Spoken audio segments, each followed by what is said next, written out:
So part one of my son, DAnthony Frierson, and what happened to DAnthony. So 2016, I lost my son, as you guys all know. And, a lot of people don't know the story of what happened, and I'm going to share that. This first time I have ever sat down and had this conversation in detail to the events that led into the events that happened on this day. So DAnthony was always so full of life. Like, DAnthony was very vibrant. DAnthony was the life of the party. I have a total of 6 children, and out of 6 children, DAnthony was number 4. I have 5 boys, and I have 1 daughter, who my daughter is the baby. In 2016, DAnthony is when we lost him. So a lot of people, like I said, don't know the full story about what happens. They know bits and pieces. They know there was a fire. They just don't know what happened. It's so funny going back and kind of just thinking of how DAnthony was as a kid and the type of kid he was. He, was in school. He was in preschool, and he was super excited about school. He was the 4th oldest, but act as the oldest. He knew how to spell his name at 2 years old. So he was really like a real bright child. He was my first full-term baby. So my other 3 children were preemies. And, when he came out, he was just beautiful. This bright, beautiful little baby. And I was just like, oh my God, it's like snow, right? But he was like perfect. Everything about him was just perfect. I remember his father used to play. So his father played semi-pro football. And when he played semi-pro football, we would go to the games, and they would be in the summertime. So this specific time in 2016, in August, I went to a game with his father. It was he, myself, and his father, because DAnthony never left us, right? DAnthony was a mama's boy, a daddy's boy. So we went to one of his daddy's football games, and he sat with me one day, and we were just like laughing and talking like we always do. And again, this was August of 2016. And he was just like out the blue. He was like, Mommy, guess what? I was like, what, DAnthony? And he was like, I had a dream last night.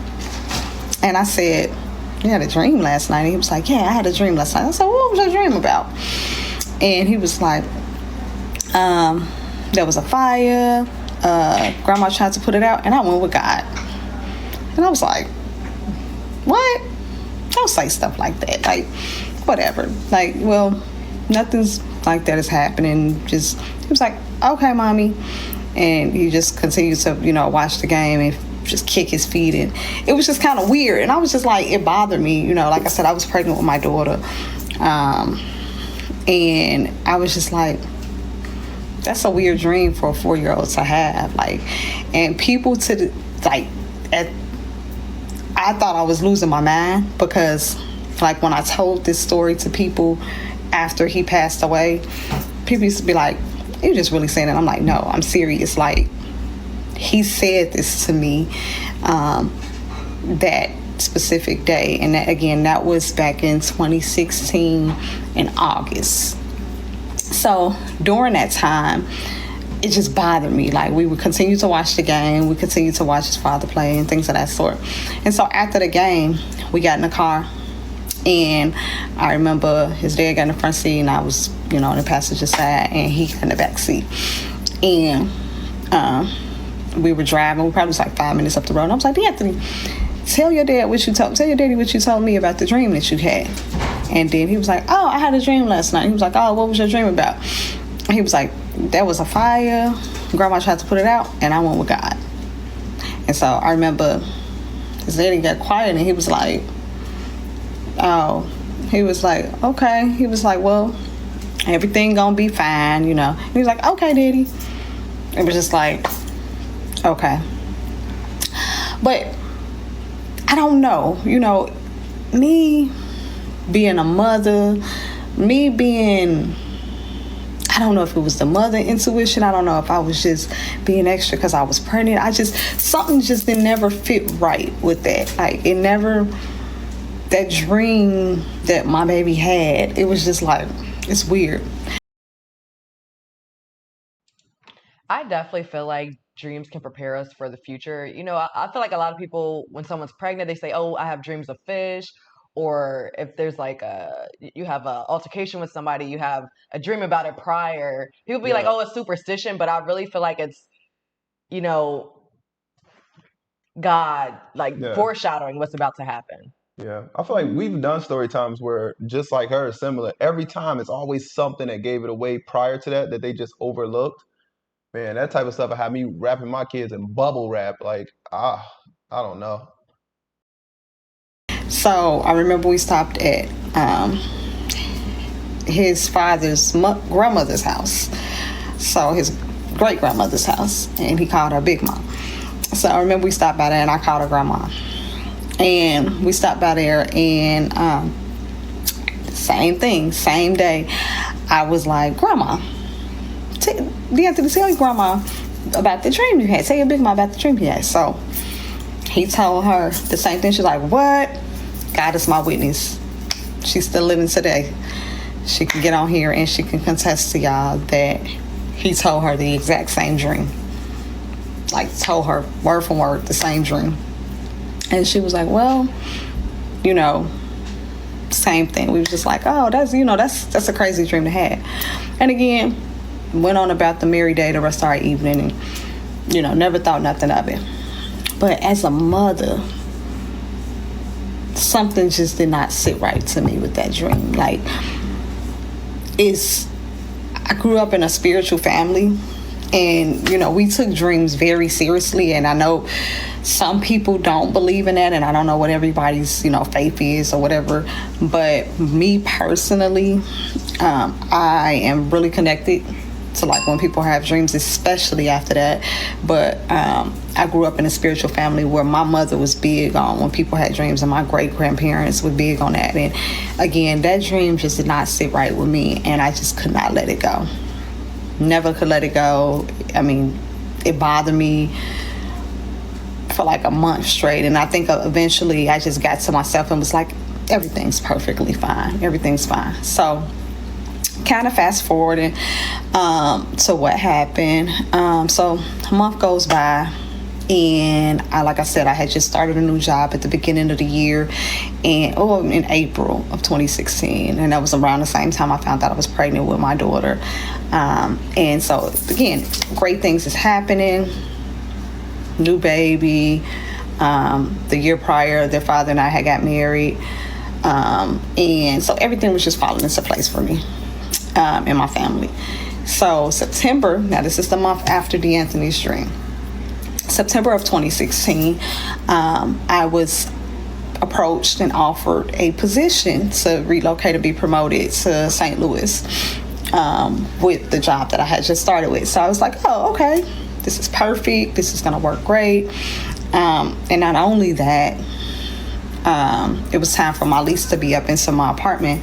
So I was just like, well, instead of renewing my lease, I can start like either doing a month-to-month lease, to prepare to get ready to move, or,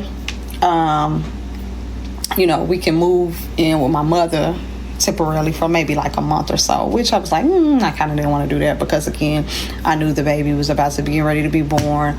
The goal was I wasn't going to relocate because she was not due until January of 2017. So we was like, all right, we're not going to relocate to down there. My job had already said that was fine because I was going to go on maternity leave anyway towards the end of the year because I had complete placenta previa, which you guys can kind of read up on that and figure out what that is. So I had complete placenta previa, and after a certain period of time, you do have to come off of your feet. So 6 months or so, I was, getting ready towards that time frame, I was going to get ready to come off my feet and not go back to work for a while until I had my daughter.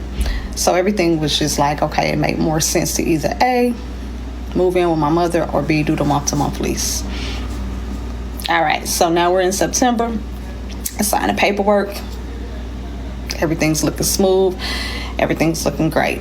And they were like, okay, well, because you're going to be getting ready to go out in October, what we're going to do is we're going to host a training class in Chicago. And that way you can be prepared for your management move that you're about to do and do 3 days of training there. Great. In the same token, my doctor was telling me like, hey, you need to come off your feet pretty soon. You don't need to be doing anything hard or, hardcore to be able, to handle this pregnancy, because you don't want to lose. This is a condition that's very, very, very serious. You don't want to use you. Okay, so part 2 of what happened to my son, DAnthony Frierson. So, as I was stating, like, the doctor was like, okay, listen, it's when you get to a certain point, you're going to have to come off your feet.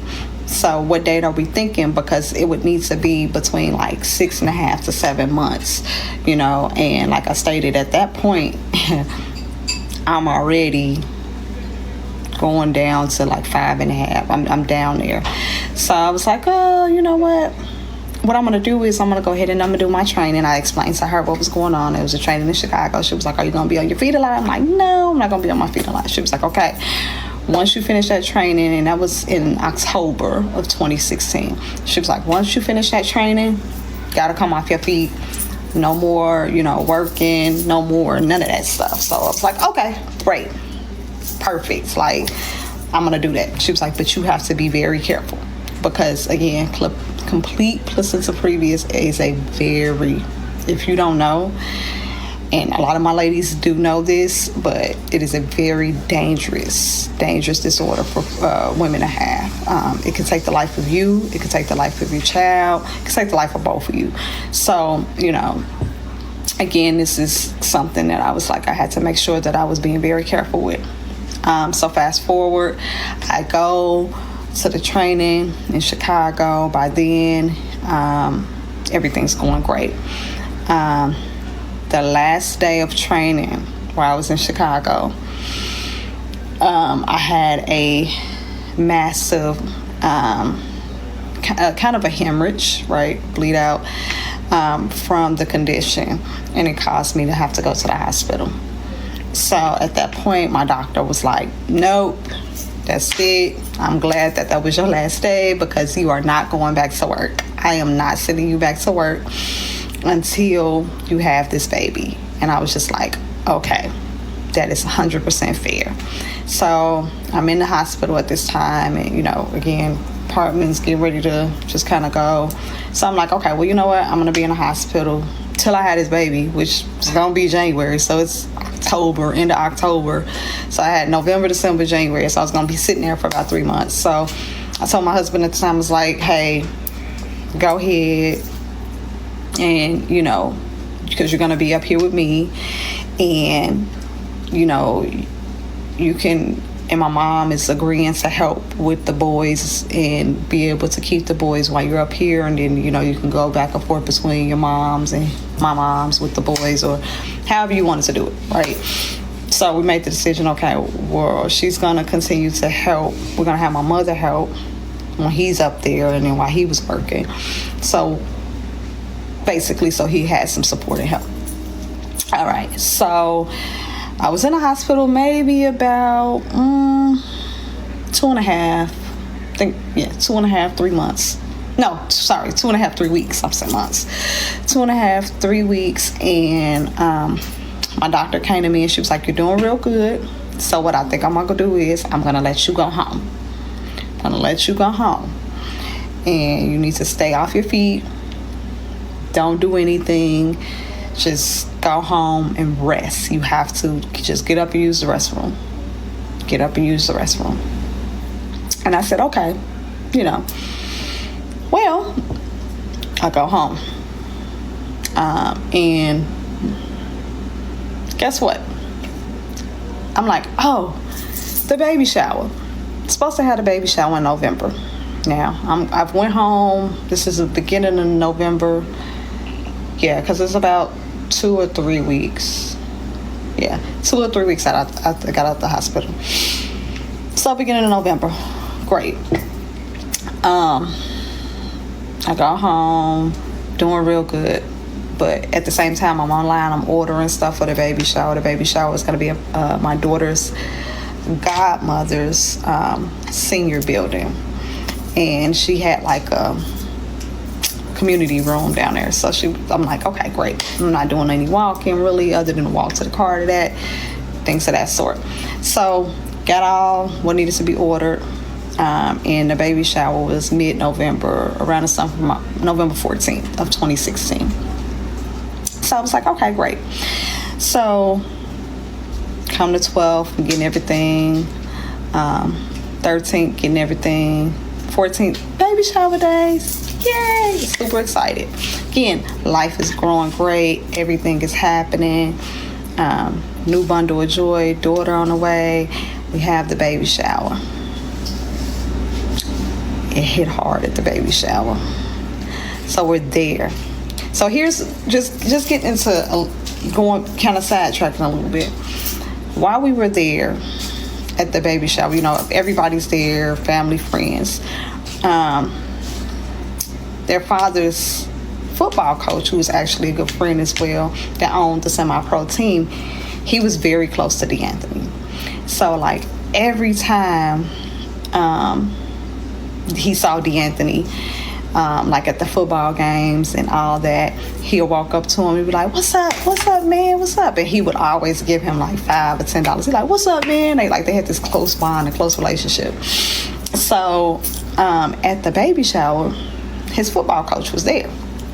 Well, the crazy thing about it was he didn't have the energy that he usually had, like when it came to seeing him. So that was kind of weird too. So now it just, something stuck out with that to me too that day. And it was just like, he came in, he like, what's up, man? This and that. And he was like, hey.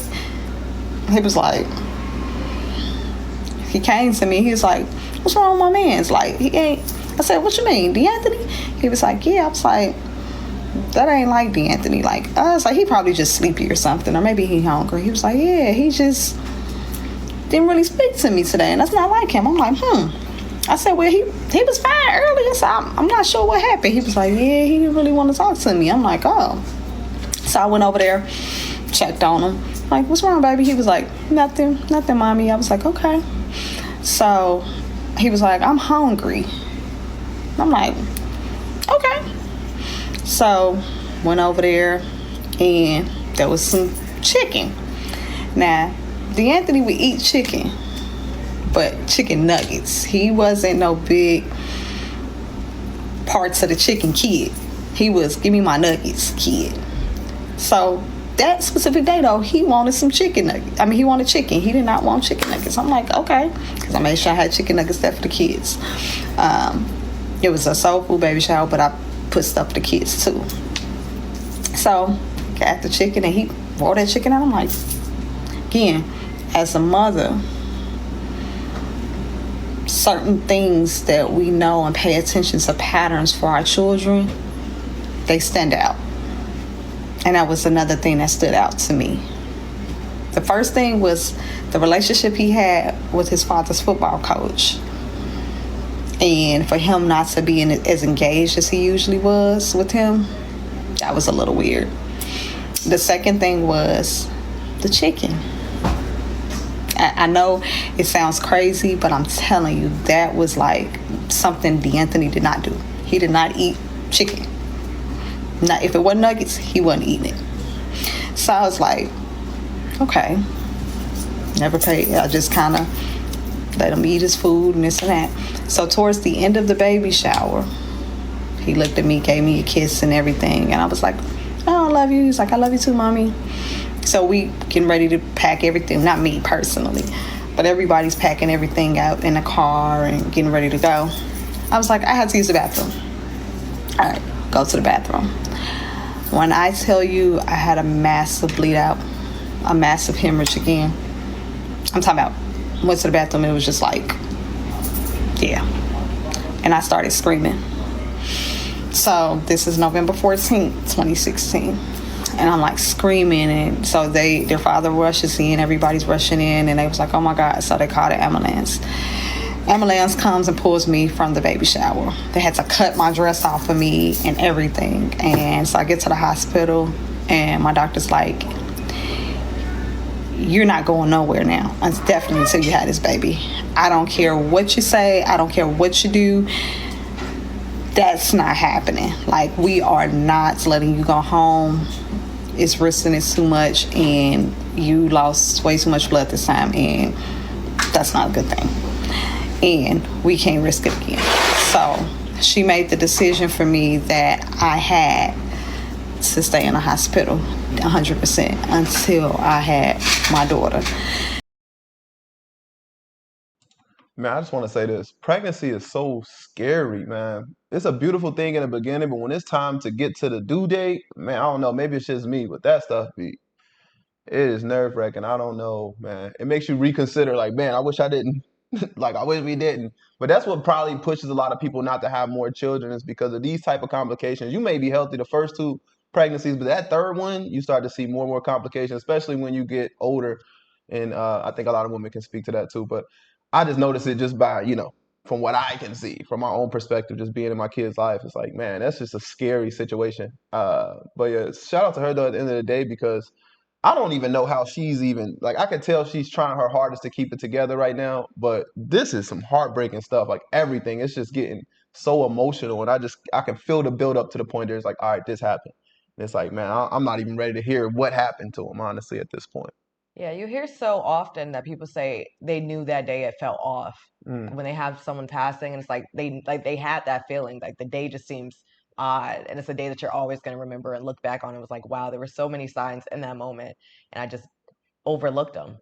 So I know she remembers all this stuff from a detail, and I think we're getting to the point where she's about to tell us what happened. I'm assuming it's happened this day of her baby shower So or much sometime going on. soon. It's just crazy. But y'all already know how these story times go, Messy Family. We won't be doing too much interjecting when it comes to these, trauma story times, because this is something you just got to listen to at the end of the day. We will interject here and there, but not as much. I just want to let her talk and then get out whatever point she wants to get out, and then we'll just speak as we go. But we do appreciate y'all who stick through these story times with us. So just hold on, y'all. This is a long one.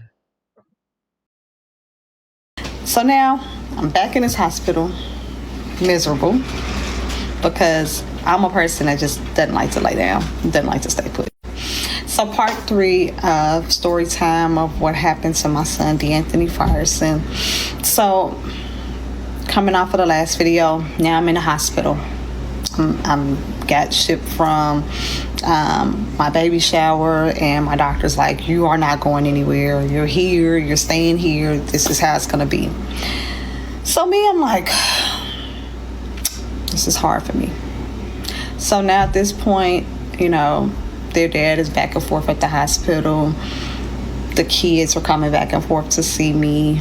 I'm just laying up in the hospital. Again, this is November 14th of 2016. So, time has passed. We got everything moved out.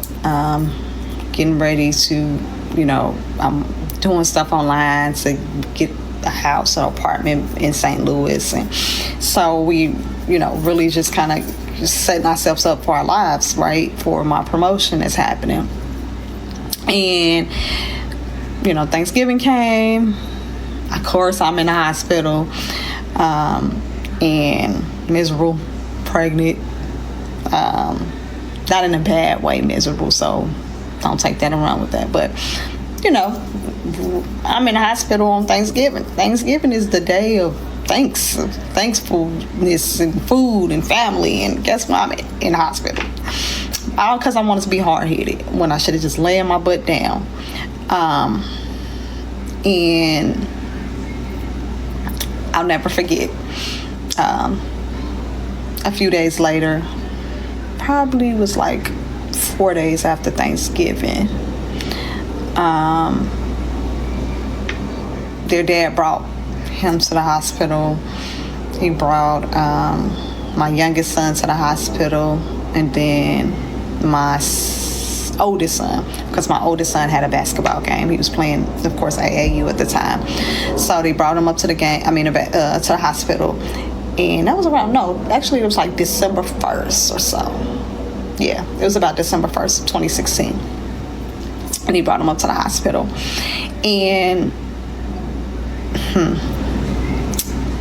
He came in and he was his vibrant self. He's like, hey, mommy. He's super happy. Like I said, he was the mama's boy, so he wanted to be up under me. And he used to say to me all the time, because when I had my ultrasound of her, the 3D ultrasound, she looked just like him on the ultrasound. So I used to say, oh my God, this baby looks just like DAnthony. Like, and he used to be like, he was so proud of that. Like, he would go to my other kids and he was like, look, my third oldest son, we call him Puss. His name's Shannon. But it's like, look. He was like, don't eat Puss, look. Baby, my baby sister looked like me. Baby Carrie looked like me. That was her name. I always find it funny when they try to say like the ultrasound looks like the kids. Like, this is exactly how they looking, y'all. And this, look at this.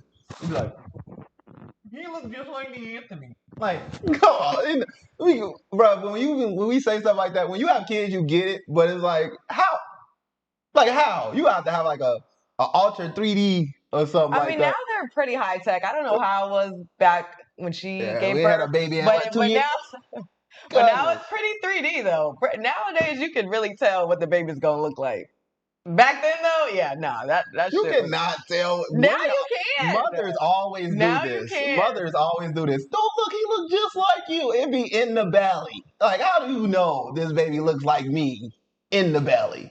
What you trying to say? I feel like that'd be a or something. Like, what you trying to say? All deformed and everything. Ain't even fully developed, and you saying it look like me. I'm telling you, it be inside jokes. I'm telling you. Try to throw a little sleep. My baby sister looks like me. My baby sister looks like me. Don't she look like me? And then he was like, Mama, don't my baby sister look like me? I say, yeah. See, I told you, Puss. So, like, he was just excited. This was his first sister. He was so excited to be a big brother to a sister. And, he wore that. And knowing that she looked like him, oh, my God. That was just, like, his token for that. But anyway, so he came up there and he sat up in the bed with me. And of course I had my baby boy, because he was only one. He had just turned 1 at the time. He turned 1 November 15th. So he's there. And they're up in the bed with me. And DAnthony wanted to eat all my fruit. Again, DAnthony liked fruit. But there were certain things that DAnthony did not eat. What 4-year-olds, usually eat cantaloupe? You probably got some. But DAnthony was wearing a cantaloupe out, that melon out. And I'm like, when you start eating this stuff? And he just gave me this smile that he always used to do. And he's like, I just wanted some fruit. And I'm like, okay. So, the dad was like, well, I'm about to take our oldest son to the game. Then I'm going to take them back to your mom's house. And then I'm going to do, he was just giving me kind of the rundown of what he was going to do. And so I was like, okay, no problem. Just video record the game or go live so I can see the game, because I never missed any of my kids. And one thing about me, I never miss a sporting event. My friends, my family will tell you, when it comes to my kids, I am their biggest supporters. I am their biggest fans. Like, I don't miss nothing when it involves my children. Track, football, I don't care if it's poetry, okay? I'm not missing it. No job in the world make me miss nothing with my kids. So the fact that I was stuck in this hospital bed and I could not be at my son's game was... But I told him, I was like, just go live or something, and, I'll see it from there. And he's like, okay. So they're giving me all a hug, and everybody, DAnthony's like, okay, mommy, I want to give you a hug. I was like, okay. And he was like, I want to give you the biggest hug ever. And I was like, okay, you gonna see me. Well, as a matter of fact, because when I get out this hospital, we're gonna go see Moana, because Moana was coming out. I was like, we're gonna go see Moana. He was like, you promise? And I was like, I promise. We're gonna go see Moana. As soon as I get out this hospital, that's gonna be the first thing we did, because that's something we did every other weekend with all the kids. We would take them to the movies. No matter if it was an older movie or whatever, I would take the kids to the movies. And he was like, you promise, mommy? And I was like, I promise. And he was like, okay, I love you. Gave me the biggest hug and the biggest kiss. And that was the last time I physically saw DAnthony. December 1st, 2016. So They leave, right? And so I get some rest. I watch, I get up after probably a couple hours later, and I'm looking and I see the live video, and I'm super excited cheering my son on. And the second day, December 2nd comes in 2016, and it was a crazy day for me because I just felt like just wasn't feeling too good, and I was just just didn't feel like myself that day. So I really didn't have many visitors that day, and people didn't really come because I didn't really feel like being bothered with anybody, not the kids or anything, but just the kids usually only came up there maybe a couple times a week, if that, because again I was getting a lot of rest, trying to get myself healthy and get myself together to have my daughter. But it was just one of those days I just was something just felt a little off. So December 3rd comes, and I remember that day I talked to DAnthony because I would talk to him on the phone probably 5 or 6 times a day, because I had that little virtual cat downloaded on Talking Tom. That was his name. I had that downloaded on my phone, and that was something that he played with, and it's something that he did, right? He fed that cat all the time. So I had it on my phone. He would call me 30 times a day. Mommy, did you feed Tom? Did you feed Tom? Did you feed Tom? Yes, I fed Tom. Yes, Tom is good. Okay, Mommy, I'm just making sure. How you doing, Mommy? How my baby sister doing? She's doing good. Okay, I can't wait till you have my baby sister so she can come home and we can go to the movies. And I'm like, yes. So this is the 3rd of December, 2016. And he was like, okay, now I need you to take good care of Tom for me, okay? I'm like, DAnthony, I'm taking care of this cat. He was like, no, you have to take good care of him always. I'm like, okay. Again, just weird. And that another thing that stood out to me, because I'm like, why is he saying take care of this cat always? Like, okay. December 4th is the day like that my whole life changed. Like, it probably was the second to, I would say, the 3rd hardest day of my life. Something that you just don't expect, something that was unexpected, and something that I would have never thought would have ever happened to me. You look in life and you just like everything is happening and falling into place for you. But then all it could take is, in a blink of an eye, everything that's wonderful and everything that's amazing and everything that's just happening to you could just be gone, just like that.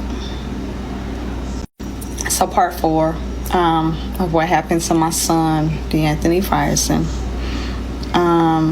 So, as I stated, December 4th, 2016 was probably like the 3rd worst day of my life. I never forget it. I woke up that morning feeling a lot rejuvenated than I had the past couple of days. I think, again, I was just very uncomfortable because I've been in this hospital bed for weeks now. I'm getting bigger. I can't really do anything. So, I'm a little frustrated, and, just a lot of things going on. And that morning was something different. Everything just felt like it was supposed to be a perfect day, but it wasn't. It turned into a really bad day. So, my son, my mother called me that day, and she was talking about, getting things ready for the kids for school and uniforms and things of that sort. And her washer had messed up, so something had happened to her belt on her washing machine, and their dad wasn't there. He had went somewhere, went to his mother's house because he had dropped our oldest 2 kids off with his mother because they were spending the weekend with her. But then he also had to stop at his grandmother's house to help her with something while he was coming from work. So my mother called me and she was like, I'm getting the clothes together so that way when he gets back he can take them and go get washed. Great, no problem. So it probably was about 9 o'clock in the morning or so, and I remember that I was laying there and I was watching Law and Order, and then she called me back and she was like, I need you to talk. My mother called and she's like upset because at the time she was keeping my third oldest, DAnthony, and my baby boy. Because remember, my oldest two were at his mom's house for the weekend. So she had the third, fourth, which is for DAnthony's the fourth, and the baby boy. She was like, I need you to talk to your kids. I was like, who? She was like, DAnthony and Puss, they're running out. Hold on, before she get into this part, I don't know why she's glitching. Y'all always saying like, is this an AI story? This is not AI story. We don't never post AI stories, all right? This, I don't know, maybe it's a filter on her or something like that. I can understand if you think it's AI at this point. Y'all be well off. Be real humans. Y'all be like, is this AI? This is not AI, all right? I'm just gonna say it right now. This is a real person. I think she's just probably using one of those makeup filters and it's glitching. It's not on our end at all. And they have no shoes on your feet. I need you to get on them. Well, my third oldest son, he's a person that he gets into things. So he was a little hard at the time, and DAnthony always acted as the bigger brother, right? Because they were 2 years apart. So my third son was 6, DAnthony was 4. And I remember the first thing I said was, I was like, what are they doing? They keep showing them running in the snow with no shoes on their feet. Because it was the first day that it had started snowing. And I'm like, put DAnthony on the phone. And he was like, yes, Mom. I was like, what your butt doing out there trying to run in the snow with no shoes and socks on your feet? Are you crazy? Like, don't run outside with no shoes and your socks on your feet. You know better than that. And he was like, Mommy, I was running outside in the snow because I just want to play in the snow one more time. I was like, what you mean? Get your butt back in the house. Not knowing that he was telling me he just wanted to play in the snow one more time. Like literally, he was telling me, Mom, I just want to play in the snow one more time. So I was like, okay, put your brother on the phone. So I remember, so my third son got on the phone. And I was like, what are y'all doing out there trying to play in the snow? What is going on? And he was like, quiet. And I was like, you the oldest. You know better than that. You got your brother outside in the snow. Don't do that no more. You make sure you get your butt in the house and listen to your grandmother. Okay, Mama. So they got off the phone. I said, put DAnthony back on the phone. So DAnthony got back on the phone. Because it was something about like yelling at DAnthony, or if DAnthony would get popped on his butt or something, like we would feel so bad. Like for him, it was just because he gave you like these eyes, and he just had this look that will break your heart if you did something, like if he got in trouble. So I said to him, I said, now make sure you don't go back out there in the snow. You hear me? He was like, yes, Mama. I was like, all right, I love you. And he was like, I love you too, Mommy. And that was the last conversation I had with my son. That was the last time I heard my son's voice. And so I remember I laid back down because I was tired. I was still, a little tired. I had been up and going up, waking up, going to sleep, waking up, going to sleep. And I remember I went to sleep, and then I woke back up. And I was like, let me call and check and see if, their father had came to get the clothes and to make sure everything, was falling into order. Us mamas still doing stuff when we're not when we're not supposed to do, but just following and just checking in, checking in with everybody. And my mother didn't answer the phone. I'm like, I called her twice, and it's like, that's unusual. And I was like, they'll call back. I didn't think anything of it. And about 30 minutes or so later, I was just scrolling on Facebook. I literally was on Facebook and I was just looking. And I never forget, I got this inbox on Facebook from one of my mother's neighbors. She was a younger girl I went to school with. And she inboxed me and she said, your mother's house is on fire and your 3-year-old is trapped inside. I'm like, what? So can you imagine just laying in a hospital bed, you pregnant with a very dangerous condition going on at the same time, and I'm laying in this hospital bed and I'm being told that my mother's house is on fire and one of my children are trapped in there. And she said 3-year-old, and I'm like, I don't have a 3-year-old. Like, what? Maybe. So at this time now I'm panicking, and I call my mother again and she's not answering the phone. I called her another time, she's not answering the phone. I called her another time, she's not answering the phone. So I'm like, what is going on? So I instantly called their father. I'm calling his phone, he's not answering. So now my heart is like really speeding, it's really beeping.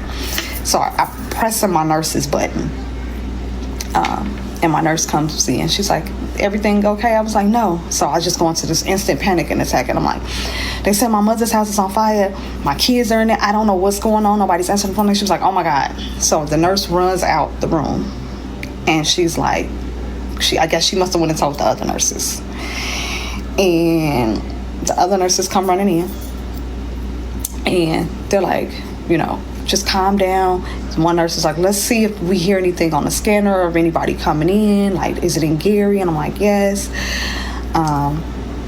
It's Gary, Indiana. Is it in Gary? I'm like, yes. She was like, let's see if we hear anything coming in. And just calm down. So I've got like 4 nurses around me. I'm like hyperventilating. Nobody's answering the phone. So I call their father's, my mother-in-law at the time. I call her. And I said to her, I called her and she didn't answer the phone. So now I'm panicking even more. I called her another time, still didn't answer the phone. So then I called his grandmother, their father's grandmother, and she answered. And I said, Grandma, have you heard from him? He's not answering. Have you heard from him? And she was like, no. I was like, they just said my mother's house is on fire. I don't know what's going on. She was like, oh my God. I was like, please call over to the house and see if he's over there at your daughter's house, if he's over there, so we can figure out what's going on. She's like, okay. So she hangs up. So I hear nothing. Like, I'm still there. I'm panicking. I'm like hyperventilating at this point. I can't breathe. Nobody's telling me nothing.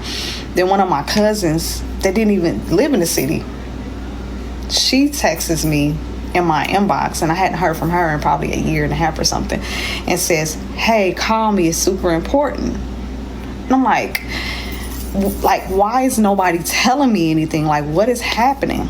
So the nurse comes back into the room, and she's like, there was an incident, and they're bringing your family into the hospital, right? And what we're gonna do as soon as they get here, we're gonna take you downstairs. And I'm like, I'm still like, who, what person, what is going on? So their dad's cousin, she lived right up the block. And so part 5 of what happened to my son, DAnthony Frierson. So as I was stating, his cousin lived probably right across the street, and the grandmother must have called her and let her know what was going on, because she was there at the hospital. And so she calls up to me, calls my phone, and she's like screaming, but she's downstairs in the hospital, so she had beat everybody to the hospital. She's like screaming, she's like, oh, they not telling me nothing. And I'm like, what is going on? Like, please calm down. Like, please talk to me, calm down. She's like, I don't know what's going on. They not telling me nothing. And so I'm just like, okay. I'm just like, I'll be down there, right? Because I had to wait for them to get me a wheelchair. I had to wait to see what was going on. We don't know nothing. I don't know who's sick. I don't know if anybody's hurt. I don't know nothing. Only thing I know is I'm told there was a fire. There was actually a fire. People were being brought into the hospital. My family was being brought into the hospital. Who in my family it was, I didn't know anything. That's all I knew. I didn't know if it was my son. I didn't know if it was their dad. I didn't know if it was my mother. I didn't know nothing. I didn't know if it was who. I didn't know nothing. So I didn't know if it was my brother, because my brother lived with my mother at the time, so my baby brother. So I didn't know nothing, my youngest brother. So I'm like, what is happening? So finally, they get me a wheelchair and they wheel me downstairs. And I see their dad. Their dad's there. My husband's there. And so he's like pacing back and forth. He's like, they're not telling me nothing. They're not telling me nothing. And I'm like, what do you mean? Like, who is it? He was like, it's DAnthony. I'm like, what do you mean? Like, where's everybody at? Like, where's my mom? Like, where is my youngest son? Where is my third son? Like, what is happening? So I get rolled. So he like, man, they're not telling us nothing. They're not telling us nothing. So I get around the corner, because when we got down to the emergency room, there was like this wall. And I see my mother. She's sitting in one chair, and she's like covered in kind of smoke. She's got my youngest son on her lap, and he's in a diaper and a t-shirt with smoke. And then I see my third son, and he's got a hole in his pants. You could tell where it's like burnt or something. And so I'm looking at my mom. I'm like, Mom, where's DAnthony? Like, what's going on? What happened? And so she's just looking at me, and I'm like, what is happening? Like, I'm so confused. I don't know what's happening. I'm in shock right now because I see everybody. Then so family's starting to come in to the hospital, and I'm like, so one of my good friends, she used to be my best friend in middle school. She actually was an RN at the same hospital. And I just remember her coming out, and she just looked at me. And she just kind of gave me this look, and she just gave me a hug. And I was like, whoa, like, what's going on? Like, she like, and I just see kind of like this watery look in her eyes. And I'm like, that's not like her. Like, she's a very smiley, bubbly person. And you could just see this look in her face, and it was just like not good. So I looked up at her, and as I'm looking at her, she's like, the doctor about to come out and talk to you. And I'm like, well, I said, don't tell me my son gone. Like, do not tell me my son is gone. And she was like, the doctor about to come out and talk to you. So they call me and my husband and tell us to come into the room. So it's this room. And so they bring us around, and it was like, so we want to let you know that your son, he is, I said, don't tell me my son's. That's all I kept saying. Please do not tell me my son is. Please do not tell me my son is. They was like, no, he's not. They said, but he is very sick. And we have to ship him out to Chicago. And it was like he absorbed a ton of carbon monoxide poisoning. We don't have an accurate number, but right now his levels are showing like 50, close to 57%. This is what they're telling me. 50. This is what's in his report. Everything. And the average adult human can only hold 25%. And he's very sick. And it was like, if he comes out of this, he's never going to be the same. And I was like, well, wait a minute. Like, what? I'm still trying to process what happened. I don't know what happened other than there was a fire. I said, so they was like, we've got to get him out of here. And on top of that, now by this time, they have my other kids back there too, because I have to check them out. So they come back to say on me and their dad, we also got to send your youngest son to Chicago on a different ambulance. We also got to send your other son, your third son, to the hospital on a different ambulance. DAnthony had to go on his own ambulance. He couldn't fly because it was the first day of the snowstorm and the propellers was going to freeze. So instead of it going to be about... So at this point, I don't know. I just don't know what's going on. So they just, like I said, they said that nobody could ride in the ambulance with DAnthony because if he was the code, you know. So they said they had to take him to Chicago because they had an oxygen chamber room that he needed to be in, and the hospital we was at wasn't equipped for that. So that's why they was sending him out there. So they put him on the ambulance. He left. They did say, they was like, well, my other kids, somebody could ride with them. So by then my siblings had got there. So one of my siblings rode with them. One of my siblings rode with my youngest son. The other sibling rode with my other son. I couldn't even imagine how she's feeling right now. Nobody is giving her any answers. It's strangers basically that's letting her know that something's going on. I get, her mom and husband are going through a lot at that moment, but imagine being in the hospital, nobody's answering your phone, you got a lot going on already, and now you're hearing something that's possibly happening with your kid, and nobody is answering. Nobody, but your cousin down the street, got contacted first. It's just like, as a mom, I'm just like, what? I would want to know what happens to my kids. If I'm asking my mom and she's just like silent, that would literally crush me. Because if this has to do with my kids, tell me exactly what happened, play by play. I want to know exactly what happened. Don't sit there in shock. I would be speechless because why is everyone confused on what happened, but I'm in the hospital and don't have no idea what's happening, and nobody's saying anything. Nobody. And then, like, the friend coming out that's a RN hugging me before I'm about to hear this news. I just couldn't imagine. Yeah, I was thinking like the reason why nobody was telling her is because of the condition that she was in. I'd be scared to tell her too. I think it has a lot to do with guilt and also the fact that she was in that, that scary pregnancy stage. Like nobody wanted to be the first to break the news, not even her husband. Nobody wanted to tell like, hey, this is what's happening and this is, because I think they would have been worried more about her too in that situation. So, I mean, it's hard to sit here and really blame anybody for like not really saying nothing, especially when this is the type of situation everybody's facing. But it's like, I can understand where you're coming from. It's like, yeah, I would want to know. I definitely would want to know what's going on. It's just, I mean, what would y'all have done in this situation? If you was in a similar situation, would you have told her right away, or would you have just, there's a reason why they tell the doctor to do it. It's a reason why the nurse couldn't come out and just tell her. It's people who are just better at this than other people. They get paid. It's a part of their profession. I wouldn't know how to tell it to my own sibling, to my own whoever.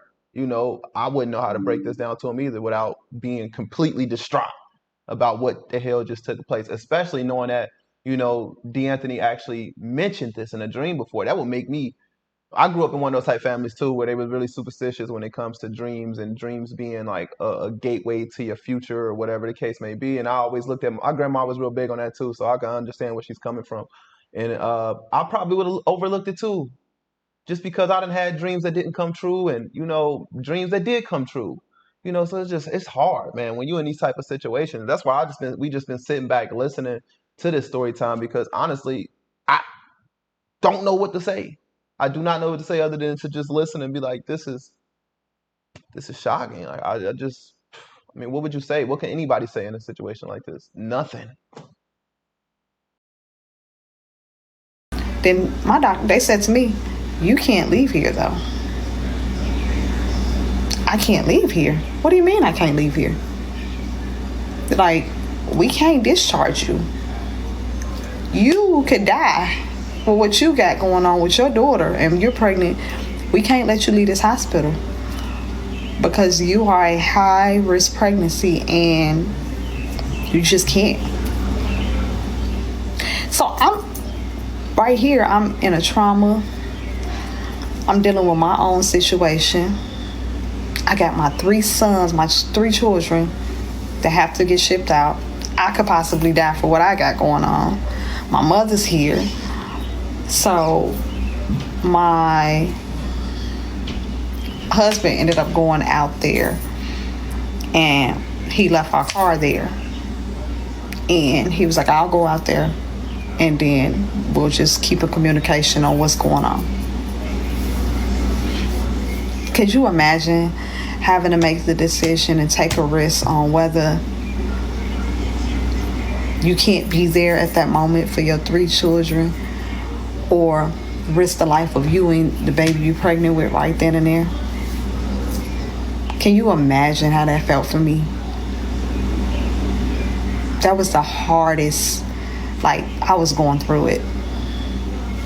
So I remember that I was laying there in the hospital, and I was just like crying because I don't know the full story still. I don't know the condition of my child. I don't know nothing. I'm blank right now. And this is December 4th, late night. The fire happened at about 2 o'clock or so. And this is December 4th, 2 o'clock in the afternoon. And then now we're probably at like 11 o'clock at night now. So they got him to the hospital. They put him in the oxygen chamber. I remember they called me. So when they got him to the hospital in Chicago, I remember I got the phone call, but it was the chaplain on the phone. And she said, hi, I'm just calling to check in. I'm introducing myself. My name is Chaplain such and such. And I remember at that moment, I was like, this is not good. I was like, well, why are you calling me? Where's the nurses? Well, the nurses asked for me to give you a call. I knew at that moment, I was like, again, it was that mother intuition that was like, this is not good. This is not good. And so she was just saying, he's, on machines right now, they're working and, trying to get him stabilized and back healthy and, doing what they can. They are really taking their time with him. Okay, so part 6, what happened, story time, what happened to my son, DAnthony Smooth Frierson. I forgot to tell y'all earlier in the videos that Smooth is his nickname because he was smooth with the ladies. So his nickname, every time he would walk up to somebody, he'd be like, my name is DAnthony Smooth Frierson. So his nickname is Smooth. So, but anyways, part 6. So I get the call from the chaplain, and as I stated, I asked, I'm like, why is the nurse not calling me? Like, what's to this? And she was like, well, they asked me to call you and just kind of update you and just to keep you in the loop and just to ask you, is there anything right now that we can do? And I said, so what's the condition of my son? Like, what's the status? And she's like, well, they're gonna call you back with everything. They're gonna let you know what's going on. They're gonna, touch bases with you. And so I was like, okay. I'm just like, so what was your purpose in calling me, right? This side of my mind is like, that's not good. This side of my mind is like, what is she, what was her purpose, right? But again, that's just part of your grief. I mean, just part of everything that you're going through at that moment. You're angry, you're upset. Everything is just going on, and it's chaotic for me. This is a chaotic scene. I'm in the hospital by myself. My mother's downstairs in ICU. My 3 kids are in Chicago. I can't go because I'm risking my life or my unborn child's life. I don't know what happened. I didn't know the story at the time. I just didn't know anything, right? Which I'll tell you guys towards the end of what happened, right? So I'm like, so now I'm just laying there. So I hang up from her, and a little bit, probably about, say about an hour later or so, their dad called, and he's like, hey, the doctor wants to talk to you. And I'm like, okay. So the doctor gets on the phone, he introduces himself, and he just tells me, hey, just, touching bases with you. We did put him in the hyper chamber, which is the machine or the room that gets all the carbon monoxide poisoning out of him. we were able to get all the carbon monoxide poisoning out of him. However, in the midst of your son coming here, he also suffered 5 strokes. So on his way to the hospital, to Chicago, my baby had 5 strokes. And it was like, but he's holding on and he is fighting. It was like, and he still has some brain function, but we're trying to see. So at this point, it's up to him to wake up.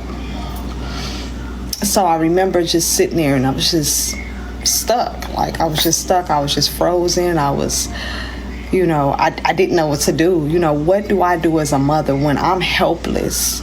How do I help my children? Or what can I do? What is there in that moment that you can do as a mother? And I just remember just sitting there and I was like, okay. So their dad got back on the phone and he was explaining to me about the other boys. He said, my youngest son did have a small amount of carbon monoxide poisoning, not as much as DAnthony, of course. So he was doing good. He was just coughing up a lot. And my third oldest son, he did have a little burn that went through his pants. He didn't have any carbon monoxide or any type of smoke inhalation. That's what I meant to say. I'm sorry. Smoke inhalation in him. So it was just more so the little burn on his leg. And he was about to go back and go check on them. And he would just call me back and for me to try to get some rest. Now, he knew I wasn't going to rest. If anybody know Carrie, everybody know Carrie love her kids. My kids are my life. They're the air that I breathe. They're the ground that I walk, right? So, that wasn't happening. So I just remember when I got off the phone with him, I remember at that moment, I literally closed my eyes and I prayed. And I said, Lord, I don't know what's going to happen. I said, but thy will be done. And I remember saying, if it's meant for my son to be here, you're going to have him pull through. And he ain't going to be nothing wrong with him. He's going to be a walking miracle. And if it's meant for my son to be with you, and he was meant to do something different, then you're not going to let him suffer. So I remember that was my prayer that night. And I couldn't sleep. So my doctor, my actual OBGYN, she called me personally. And she said, hey, I'm just checking in with you. She had been my OBGYN since I was in my late teens. So this is somebody I had built. She delivered all my children. Great relationship with her. We pretty much were, you could have called us like buddies. Like, she knew me. So she called me and she's like, listen, I just found out what happened. I'm, so sorry about everything you're going through right now. Is there anything I can do? And then I was just telling her, I'm just stressed out because I'm sick and I know I can't go anywhere. And she was like, I understand. But I need you to, at this point, to try to relax. And if you can't, I'm going to, give you something to help you just kind of get comfortable to sleep and things of that sort. So, I ended up getting some medicines just to, help me sleep a little bit. And I remember I went to sleep. This is after I said my prayers and just was praying. And I went to sleep. It seemed like I only was asleep 2 minutes, I promise you, but it had actually been about 2 hours or so. And I got another phone call. And it was their dad. And he said, the doctor wants to talk to you again. And I was like, I remember my heart just kind of stopped. And the phone call, and the reason why my heart kind of stopped, because the nurse came in the room and woke me up. And she was like, your husband's on the phone. And then I talked to him and he was like, the doctor want to talk to you. But the strain in his voice was like, okay. So the doctor got back on the phone and he was like, hey, Just following up with you again, like I told you, carbon monoxide is totally out of him. Did do a significant amount of damage to his brain. He, of course, he had the 5 strokes, and his brain function went for 30%. Went from when he first got here, he did like a gag reflex, but now his brain deterioration is down to like 30%. Is there a way you can get out here? When I heard, is there a way you can get out here, I knew it was not good. I just knew at that point. I just knew, like, the inside of me just knew. It was like, this is him telling me to get ready to come tell my son goodbye. Like, you just know, like, as a mother, you feel it as a parent. I'm not just gonna say a mother, because fathers too, like, you feel that connection with your child. You feel when something's not right. You can tell when your kid's patterns is off. Like, everything about that was wrong. And I was like, yep, I'm getting to my kid.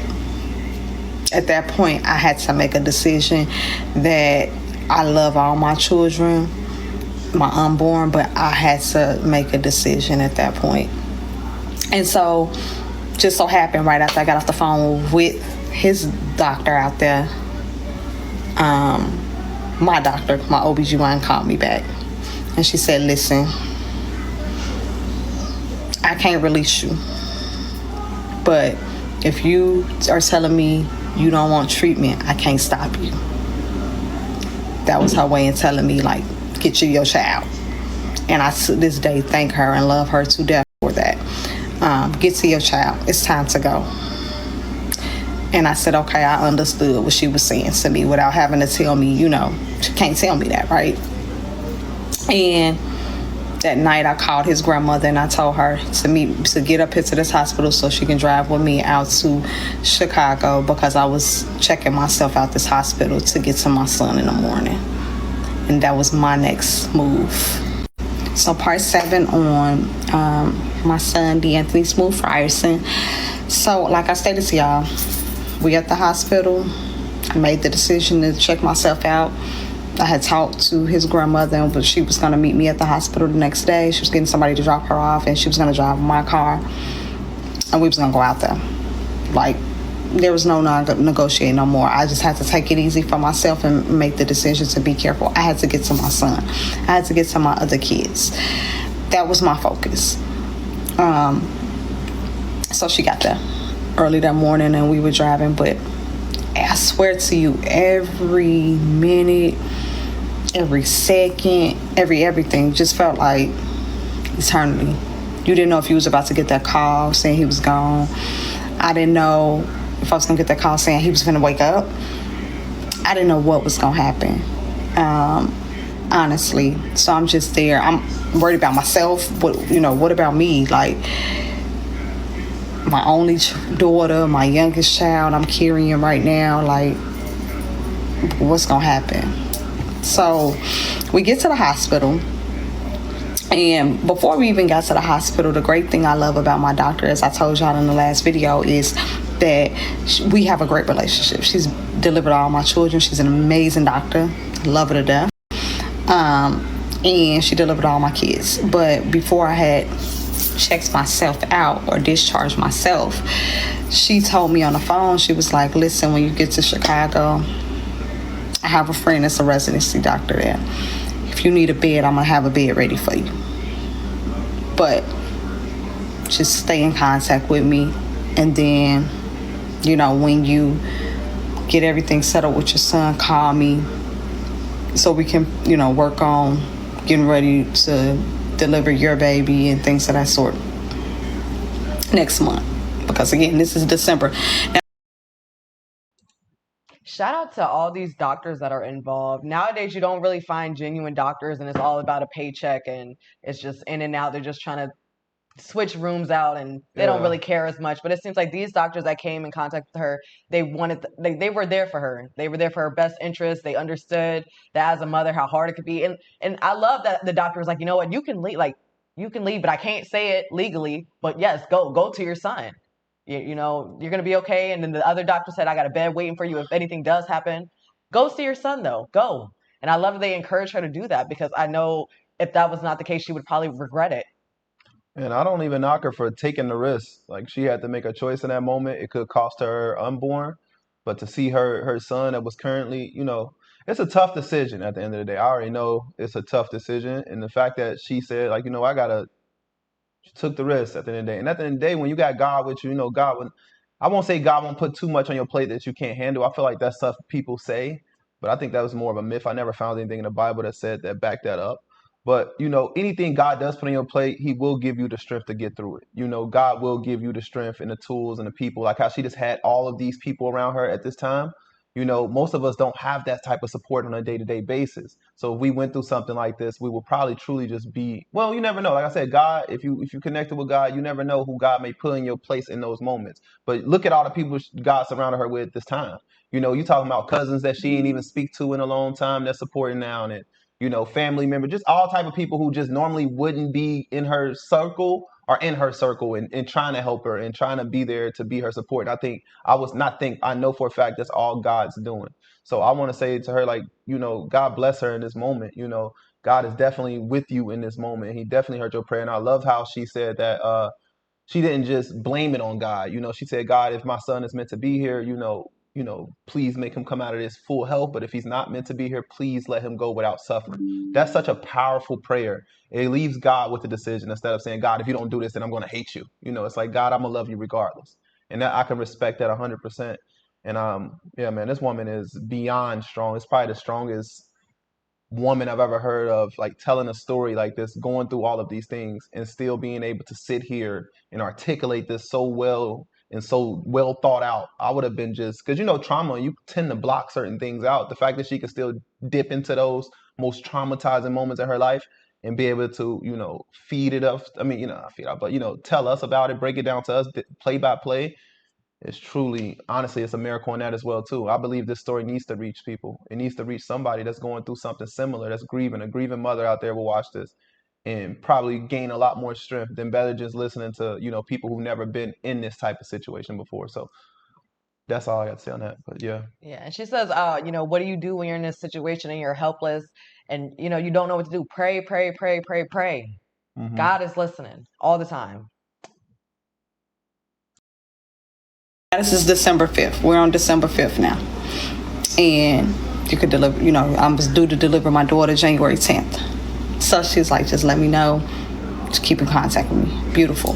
So I get to the hospital. When I get to the hospital, when I say there was a team of doctors and nurses standing at the front door waiting on me. Like, there. Waiting on me. But these are the doctors and nurses that took care of my son. So they had a wheelchair already there for me, everything. So I'm being wheeled in. Like, I got out the car, somebody was already waiting to put me in a wheelchair, so wheel me in there. And the head doctor, his primary physician that was there, beautiful lady, really nice lady, loved her. She started introducing everybody. She said, I'm Dr. Such and Such. I'm his primary physician here. This is Dr. Such and Such. He's his blood pressure doctor. This is Dr. Such and Such. This is his heart doctor. It's Dr. Such and Such. This is his brain doctor. Dr. Such and Such. He's dealing with the kidneys. And I was just like, Dr. Such and Such dealing with the breathing. I'm like, I was like, okay, yeah, this is bad. Like, it was bad. So she was like, you want to go see him? I was like, absolutely, take me to my child. Like, so we get there, and he had like the biggest room in the pediatric ward. It was huge. But he was on ventilators, and they was like, so they started explaining to me, they was like, yeah, even from last night when we last talked to you, his brain progress has dropped from 30% to down to like 17%. And I'm like, So they was like, again, it's up to him to wake up. Like, now it's up to him to wake up. So I was like, okay. So they was like, we're still running tests on him. We're still doing tests on him. But, you know, we're going to keep doing it. We've been working on him for a couple, you know, we worked on him all day yesterday. He didn't respond to any tests yesterday. We're going to do some more tests today. And then, you know, we'll go from there. But, you know, go ahead and go check on your other children. So I went and I checked on my third son, and he was in there eating, watching cartoons. So he was doing really, really well. Went in there and checked on my baby boy. He was sitting up in the bed. He had just started learning how to walk. So, you know, they got those cribs that kind of look like, I can't stand them because they look like cages, but he was up in there. And so it was, you know, that gave me a bit of relief and a smile to see how great that they were doing. My baby boy had a cough at the time. So, and they was just saying that was just, you know, part of the reflex of everything that was going on. And it's like, okay. So now I'm like, let me figure out what happened. I'm now able to sit down and say, what the hell happened? Apparently, my third oldest son, by mistake, their father had came to get the clothes, and when he came to get the clothes, he was going to go take them to get washed, like we talked about in the other video. And when he was going to go take them to get washed, my DAnthony asked him, like, Daddy, can I go with you? And he was like, yeah, you can go with me. Let me go make sure your grandma got all the clothes ready and stuff like that. And he turned on the movie Good Dinosaur while he was getting with my mom to get everything together and put up and everything. So he turned on the movie The Good Dinosaur, and DAnthony fell asleep watching the movie The Good Dinosaur, and my baby boy fell asleep too in the playpen. And so my third son was the only one that was up.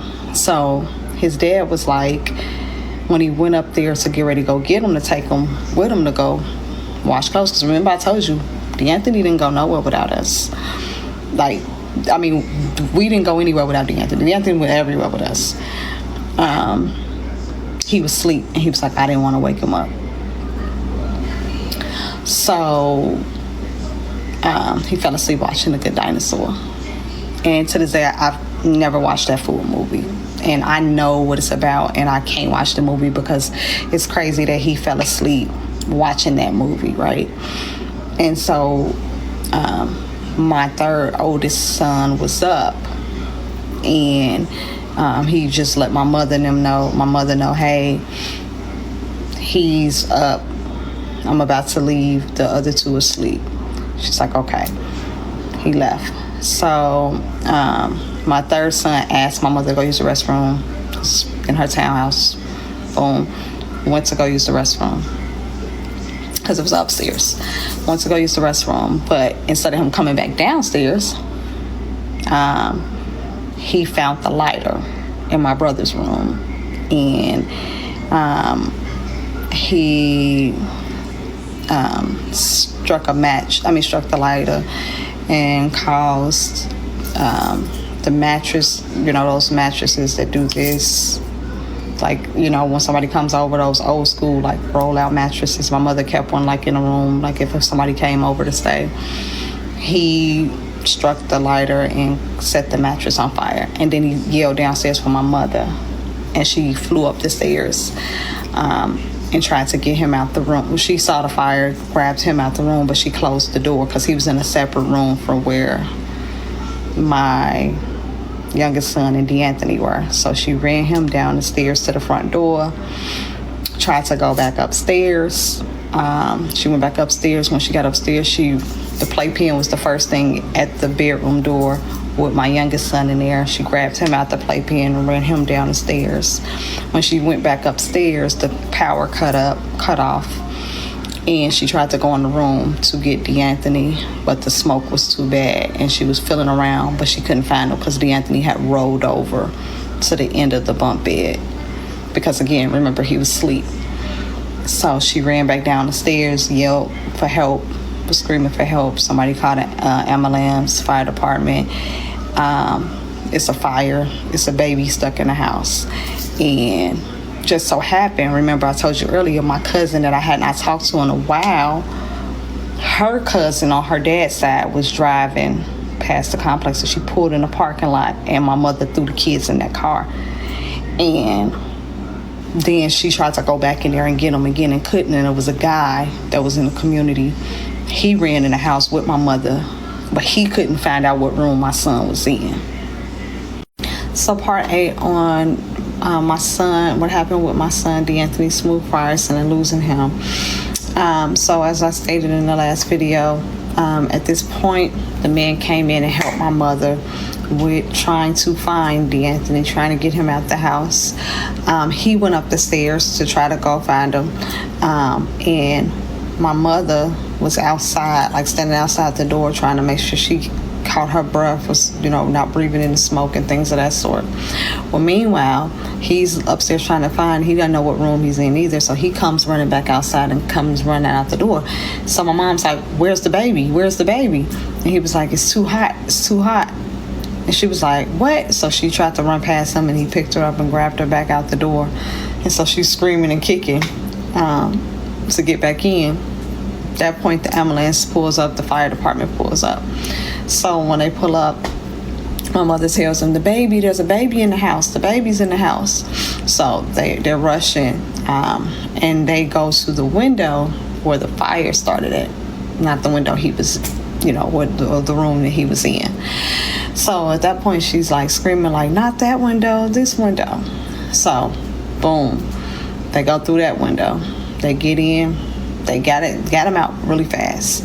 When they got in, from my understanding, he was on the bunk bed, asleep still, and he was laying under the cover, but he had, I guess, rolled towards the end of the bed, which is why when my mother went in there the first time, she couldn't find him, because I guess some period of time, maybe before the fire happened, he probably rolled, which DAnthony did a lot of rolling in his sleep, and rolled towards the end of the bed, and he had the cover over him, sleeping. So he, never woke up during the fire. My heart truly goes out to everybody in this situation. The grandmother, oh my goodness. Oh my goodness. The little boy who lit the match. Like, I truly pray that they find healing in this, for real. I pray that they forgive themselves, because I can already know that this type of situation only leaves you in just a traumatized state of what I could have done, woulda, coulda, shouldas. And it's just like, just hearing how it all played out, it's almost like it was his time, and I know it's hard to say that. I know it's hard to hear that at times. But if you're a believer, if you believe in God, we don't know God. We don't understand God's plans when it comes to our life. But when things happen and it's just like, dang, what are the odds? What are the odds that this happens and everybody else gets out and I just can't find this one that was in the same room as everybody else?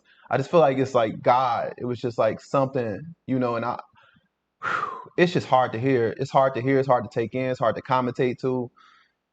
It's just a lot. My prayers truly just goes out to the grandmother and that little boy, and also her, the mother, the father, everybody involved in this situation. It's truly heartbreaking. My heart just hurts more for the grandmother, because I know that she tried her best, like tried her best. And this is why I feel like a lot of us need to be careful when we're leaving our children with older siblings, not older siblings, but with the grandparents and stuff. You got to make sure they're with people that can just be there for them in that moment. Because I feel like if anybody else was there during that time, then maybe, maybe it would have been a different turnout if the dad would have stayed a little longer or whatever the case may be. And I'm not knocking a little boy. At the end of the day, I was a kid too at one point in time, and I played with lighters, I played with mattresses, and I didn't see the severity in it at that age, when I was a kid. So that's why I say I do pray. I know a lot of people may think like, oh, they might be a little angry with the little boy, but at the end of the day, we don't know intentionally like his intentions when he was playing with that match. It was probably just playing with it, and it just Y'all know, we all got kids. Yeah, accidents definitely do happen, but that is why, when you're leaving your kids with somebody, make sure they're being supervised 24/7. Kids get into a lot of things, and that's how accidents like this happen. Shout out to the guy who ran in the house. He was a neighbor, I'm assuming so, Right, and him tried too. his best, risked his life at that to go in there and save this boy. I'm glad that they were able to get him out. The firefighters seemed like they got there pretty quickly. All this, it's like so many things, so many signs, the fact that he even wanted to go with his dad beforehand and he just happened to fall asleep, and then like he had the dreams, and there were just so many signs. Nobody could have saw this coming though. Nobody. Yeah, stories like this definitely make me like look at parenting a lot differently from my perspective of how I need to handle things more and just taking advantage of every opportunity we get with our children. Because even though we may feel like they got their whole life or we got their whole life to get right with them and to build a relationship with them and to understand them, you don't know what God has planned for your children. You don't know what God has planned for you. We don't know if we have tomorrow. All we know is we get today. And I want y'all to take this, if you're still in this story time, if you still made it through this, if you've been here this entire time, spend some time with your children, your loved ones, the people you love, forgive whoever you can forgive and, move on. Try not to walk around with so much hate and anger in your heart because it's people out here that would truly admire and love to be in a situation you in, because they may have lost their child or they may have never been able to conceive children. So just think about it like that when you're going through it with your stubborn little kids and you just tired of them. Just think about it. Maybe this could be the last time. I know that sounds toxic in a lot of ways, but these are children, and we created them. God created us, but we created them. So we just gotta deal with it, man. Because I would hate this. This would be the worst news to my life. I wouldn't even be able to function after this. So they said when they got him out the door that he had little to no pulse. So basically he had no pulse. It was very faint. Got him in an ambulance that was able to get a pulse back. So now again, we're back in, fast forwarded to where we are now. I'm getting this information from like the nurses because they've collectively gathered it from, the nurses from the other hospital, fire departments, the information that was given to them by my mother, people that were there and things of that sort. So at this point, we're like, you know what, it's late in the evening, it's December 5th now, right? It's probably about 10:30-ish. We're gonna go check on DAnthony again. So we're, as I'm going through the hallway to go check on DAnthony, I'm being, rolled in a wheelchair. And this whole time, everything's just flashing before me. It's my son that accidentally started this fire.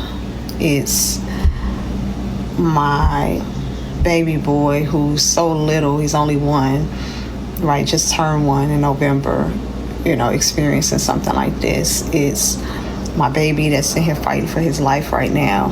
It's, what their father must be feeling because he's got to kind of hold fork down. It's me, scared for my kids, scared on losing my kids, scared on, everything, scared of losing my own life right now. So it's a ball of emotions that I can't express.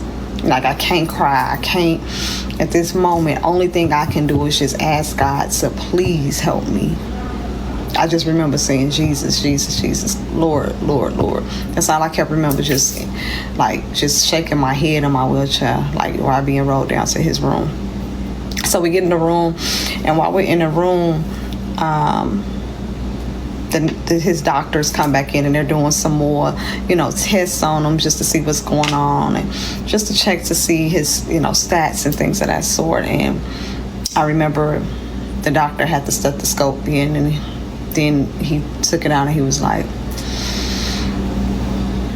and when I seen him shake his head, but he wasn't shaking it at me, he was talking to another doctor that was in there. And the other doctor just kind of still had his in, but he looked at him and was like, kind of gave him a look like.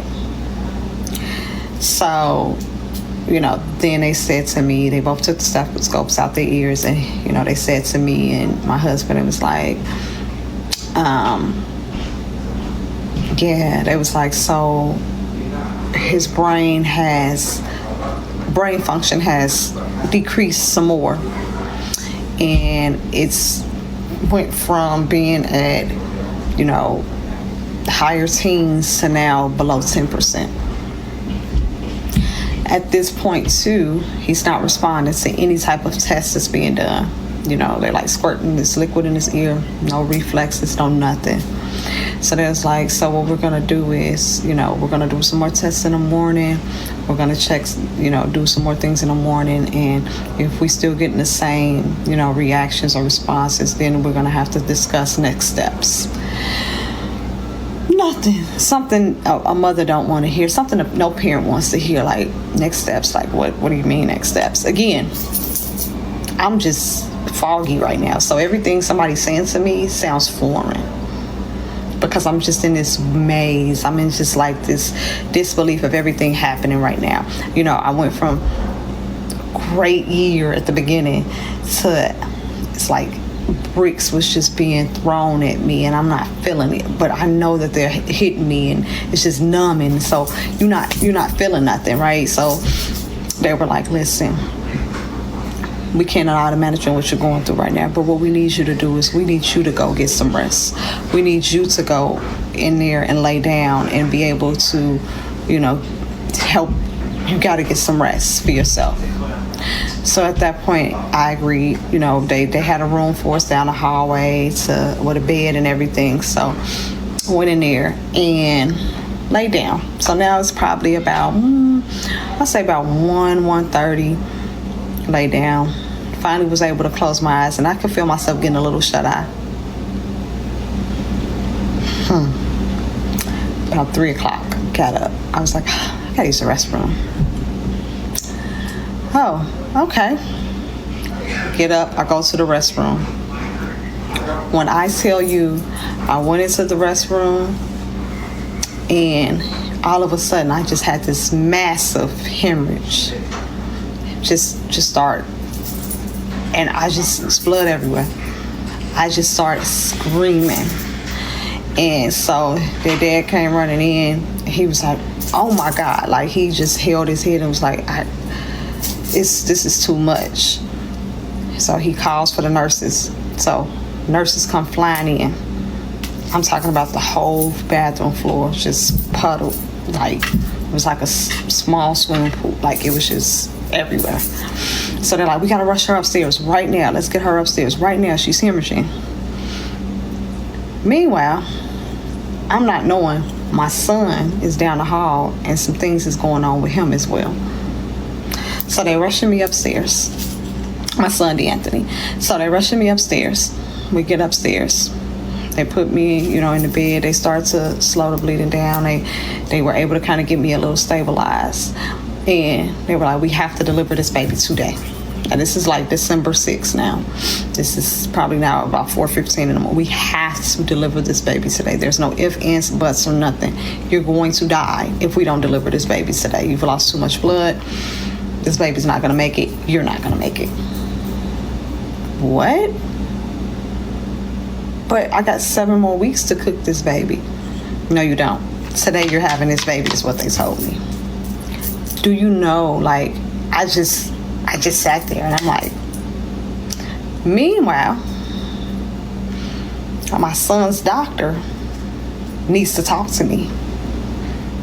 They're like, your son's doctor needs to talk to you too. We hate to do this to you, but she has to come talk to you. Okay, what's going on? Comes upstairs. Her face was just so red and puffy, and like you can tell she was crying or she was very teary-eyed before she came up those stairs. And I know, in that field with those doctors and nurses that they're not supposed to render that type of emotion because it's a trigger for the patients or the patient's next of kin and family, but not her. When I tell you the emotion was all over her, it was all over her. I just remember her standing there and she was speechless for the first probably 40 to 45 seconds. And she looked at me and she said, I really, really hate to do this, but I have to talk to you about DAnthony. I really, really, really hate to do this. So part 9 of what happened to my son, DAnthony Smooth Frierson, and losing him. So at this point now, the doctor's like, we really need to talk to you. I have to talk to you, and I really hate to do this. And she says, during everything that you were going through and what was happening to you, some things was happening downstairs with DAnthony, and his brain has brain function has fully decreased. So at this point, we checked him and did some more tests on him, and he's not responding to anything. So at this point, we do have to declare him brain dead, and we also have to declare him legally. So we are declaring him deceased at this point. I sat there for a minute and I said, what? And I just remember his father just bawling and crying, and what do you mean? And she was like, I am so, so sorry. There was nothing else we could do for him. Those words haunt me to this day. I am sorry. There is nothing else that we can do for him. So where do we go from here? What do you mean? My son's not coming home with me? I can't wake my son up in the morning to go to school no more? I can't feed him? My kids have one less sibling? What are you telling me? How do I go on? My son didn't get to meet his sister? What do you mean? Is he? No, he's still on the machines. She's like, I am so sorry. She was like, and at this point, I know you're going into surgery. If he is to code again, or if he, codes again, do we resuscitate? And my heart just sunk, because it's what do I say? What do I do? What? I gotta make this decision, whether we cut ties with my child at this point. I looked at his father looked at me, and he was like, he couldn't make the decision. I'm like, if he don't resuscitate, do you know how hard that was for me as a mother to tell them not to continue to work on my child, even though I know that he's gone technically, but that I've got to let him go if something was to happen, because they were like, we're gonna keep him going on the machines till you come out of surgery and things of that sort, because I'm like, he didn't get a chance to meet his sister. It's not fair. I need him to meet his sister. So that's why they was like, no, we're definitely gonna keep him going, keep him, on life support and things of that sort. But if something was to happen, right, during that time you're in surgery, do we resuscitate him? And that's when I had to make the decision not to.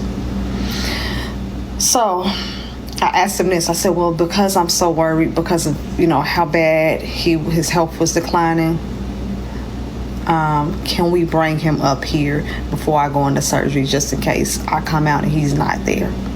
He was like, absolutely. So they went downstairs and they brought him upstairs to me in his bed. They wheeled his bed up there, put our beds side by side. I have pictures of that, which I'm gonna do a video with those pictures included in it later on.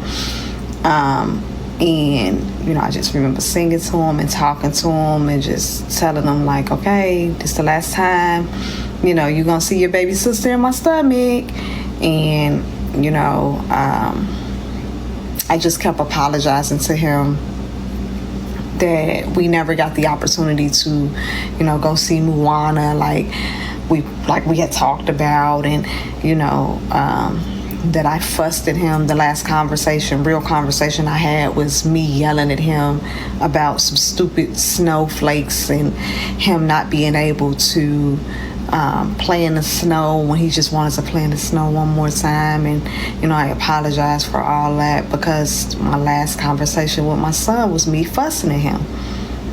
like the last conversation that I had with my child was me fussing about him wanting to go play in the store, snow. But I was able to tell him I loved him. So that point that like we got to get you to surgery. We don't mean to interrupt this, but we'll have him downstairs. So before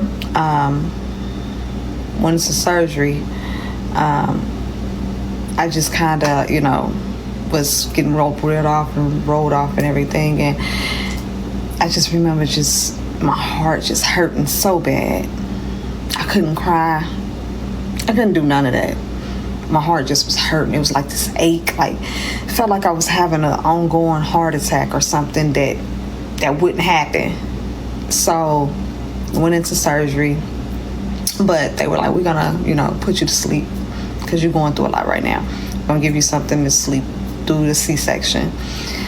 So they got my daughter out, and I remember them putting her right next to my face, and I remember looking at her saying, "Hey, mama," and then whatever they gave me, I went right back out. And she came out very healthy. Nothing was wrong. Nothing was wrong with her. She came back very healthy, came out very healthy, beautiful. And even for her to be almost 2 months early, she was 5 pounds, 4 ounces. And that was like a blessing. And I was just like, that couldn't be nothing but my son saying, I got you, mommy. So they put me in recovery, came out of recovery. First thing when I got out of recovery, where's my baby? Where's my son? Is he still on? It was like, he's still hanging on those machines. So they got my daughter, and then they wheeled her down in her bassinet crib, or the little, baby bed, and wheeled her down there. And they did so many pictures with them. Like, they took multiple pictures with them together, and it was just a very bittersweet moment, losing my child and gaining one the same day. I mean, now how do I tell my kids that their brother not coming home? How do I tell my family that my son's not gonna come home no more? Like, how do I do this? Like, how? What do we do? What do we do? And all I could think about was my kids. That's it. That's all. And then I remember I was like, DAnthony, and I know this could be a sensitive conversation for some people, but this is something that I'm really big with, and I like to make awareness about. DAnthony was super big at sharing, and DAnthony just believed that in doing things. So I asked him, I said, hey, is he eligible to be an organ donor? Just gonna be honest with you guys. Something I personally believe in. That anybody else's beliefs, that's totally up to you. And it was like, they did do some tests on some of his, there were some organs that that's functional. Was that something you wanted to look into? They didn't come to me with that. I brought that to them. Like, they asked, is that something we want to do? And I said, yes. We talked to them, yes. His father was a little eerie of it at first, but I just knew my son, and I knew what he stood for. So it was his kidneys, his liver, pancreas was good. So I'm not gonna lie, that tells a lot about her. Like, it tells a lot about her character and about the type of strength and the resilience that she has to think about other children and other people in need at a time like this. And you still got to tell your kids what's going on, and you got a new baby, you got your own health going on. If you're going through something today, I promise you it's not as bad as what she's going through, what she's been through. If this don't tell you nothing, is no excuses, man. We don't get no excuses in this world. If you can make it out of something like this, like mentally make it out of something like this, it's nothing else in this world that you can't conquer. I feel like, personally, I don't think nothing else can get you as low as this. unless this was to God forbid, ever happen again. But it makes you appreciate life, man. These type of stories make you appreciate life so much differently. I know we all think about organ donor, and I've always had a negative connotation about it because growing up, it's just if you have that on your license, then you're more likely to end up something happening to you. I'm gonna be real with you. That's what I was told. So I always just kind of been superstitious about getting those things. And I've never heard nobody ever come out and say like, yeah, I did this. So to hear her say that, it was just like, wow, that was shocking to me. But then I started to realize like maybe she's thinking about other people in this situation, which we all could do in this situation. It just opens your mind. Like, what would you have done in this situation? Would you have ever even thought to consider to do this organ donor situation, like thing? Would you giving your child's organs away, even though your child's, I mean, because at the end of the day, if you think of it like this, when we pass away, all of those organs are just going to waste. When it's somebody out there that could use it, Could save their that could life. save their lives. You know what I'm saying? I don't know. Hopefully, in the end, we can make those decisions. I don't know. I'm still cautious about having it on my license. I don't like that it's on our license and stuff like that because that kind of feels like that puts a target on our back. I still feel that way because I don't know if y'all heard about the black market, but they do things like that on the black market, sell kidneys, all type of stuff. Never purchased one, obviously, but I'm hearing that it happens. But I mean, at the end of the day, when it's like this, it's not like she just kind of made that last minute decision. So I mean, what would y'all thoughts? Like, what would you have done in that situation? Would you have went with that move, or would you have just been with the dad, like eerie about that situation, or just not even wanting that to happen at all? I'm interested to know like what y'all think about this. Yeah, she had so much on her shoulders that I'm honestly surprised how well she's keeping it together. But like she said, it was a bittersweet moment. The day that she lost her son, she welcomed her baby girl into this to the world. And it's kind of like full circle, the fact, her son wanted to meet his sister so badly and they were Mm. in the hospital the same day together. This is just so touching. Yeah, I'm fighting. Y'all know I'm not the emotional type. But this one right here this is a lot. I can barely even keep my mind together with this. But she can hold through. If this mother can sit here and hold herself together and have strength in this moment, so can we. They were like, okay, so, we talked about it, went through, the whole process of what that would look like. And they were like, okay. So they were asking me what date do we want to take him off of life support. And at this point, this is the December 6th, this is his day. I was like, you know what, we're going to take him off on the 9th.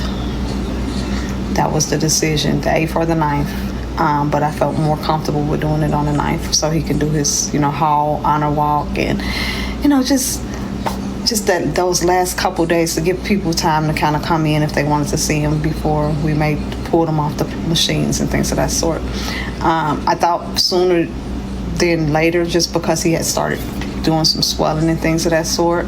So we wanted to kind of make the best decision for him and making sure we did everything that needed to be done for him. So part 10, the final part of losing my son, DAnthony, smooth Frierson, and what happened. So part 9, we talked about how we made the decision to go ahead and make him an organ donor. That's just, again, a decision that I felt was the best, right? Because I knew my son. I knew what type of individual my son was. My son would give the shirt off his back for anybody. He's just a good, caring kid. That was just who DAnthony was. And so this was, again, the best decision I felt, that would send some type of closure and help through him as far as like keeping him alive, right? So in that process, the doctor, goes through and you sign all the paperwork and they pull you to the side and they kind of talk about like the recipients without giving any type of personal information. And during this talk, there was one recipient that they brought up to us and they pulled us to the side. It was a 1-year-old little girl. This 1-year-old little girl lived in California, and her family owned a farm, and her grandmother had made mushroom soup. Well, they didn't know the mushrooms were bad, so everybody in the house got sick. The grandmother, the mom, the dad, the uncles, everyone. I guess it spread it real bad, and even a little girl. So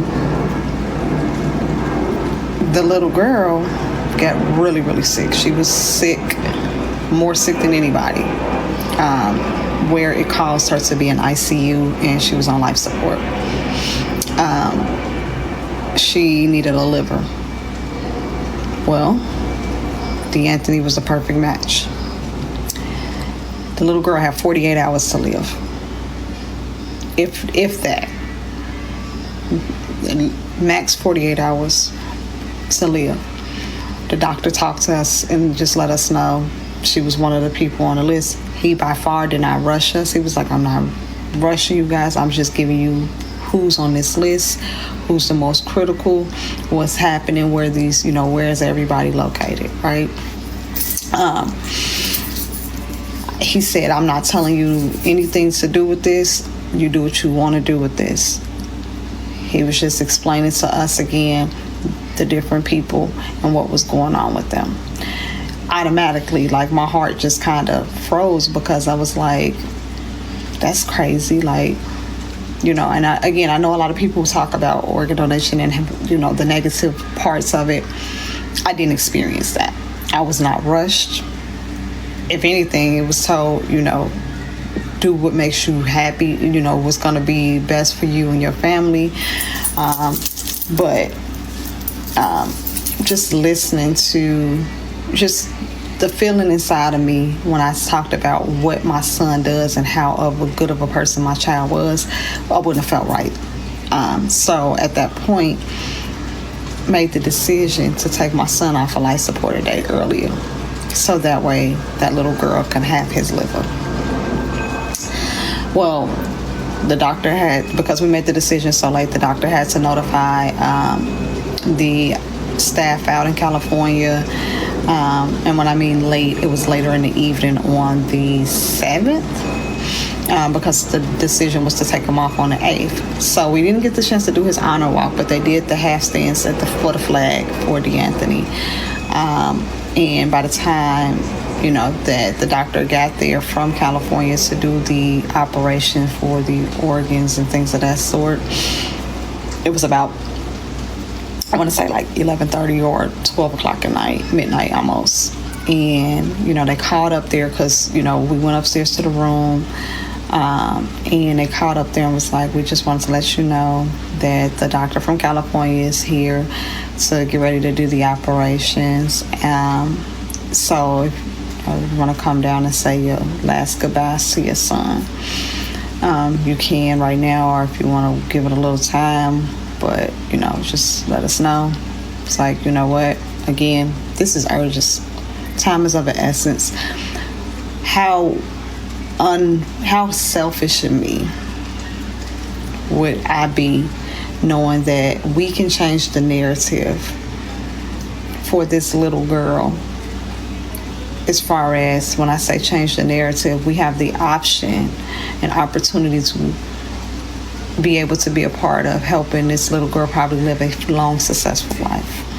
My son has the opportunity to save somebody's life. I didn't want another mother or father to go through that pain that I was feeling. That's not fair. So we're going to sit there and let two sets of parents go through the same thing when one doesn't have to. It wasn't right. So while I was upstairs, though, I decided to write DAnthony a letter to be read to him down in the operating room before they started everything, because I couldn't go in the operating room with them, but I asked them as one last request, when they get down there and before they started the surgery, could somebody read this out loud and record it, which they did, and then they gave me the recording of it, and there was not one dry eye in there. So this was the letter that I wrote DAnthony prior to him being completely gone. I said, Dear DAnthony, I just want you to know that though you're not physically here, spiritually you'll always be here with us. DAnthony, I swear to you, not a day will go by that you won't be a legend in not just our family, but through the lives of the ones you're saving. Being loving, caring, outspoken, and in charge has always been your personality. But do mommy a favor though. Try not to be too much in charge so you don't get in trouble in heaven. Just know, every time your birthday comes, that's going to be a holiday. Know when Christmas comes, there will always be a gift under that tree for you. This has by far been the hardest thing me and your father have ever had to do. Can you do mommy another favor?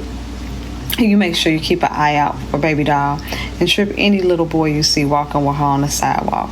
LOL. No, seriously though, baby. I love you beyond belief, and I'm so proud of the fight you put up. In my eyes, you won a battle because you lived through more people with never-ending memories. Well, I know you've got people waiting on you and people to meet. So until that sweet day that you welcome me to heaven's gates, I love you and get some rest. And yes, you still have a bedtime. Love, mommy and daddy.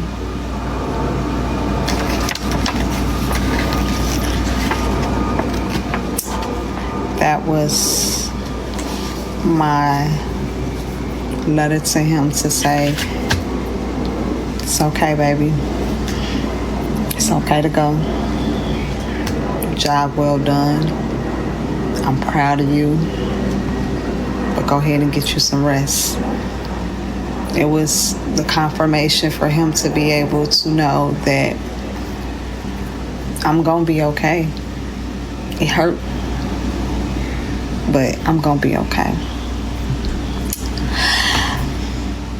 Doing this video and doing his story, I've always been an advocate of, the whole awareness of importance of loving your family and children. But, this year was it's special to me because this is 10 years. And so I thought that this is the perfect time to tell his story. This is the perfect time so people can understand. But I like to bring awareness so everybody will know, love on your kids. Sometimes we get overwhelmed with our kids. Sometimes we get stressed out with life, not just our kids, our life. But I promise you,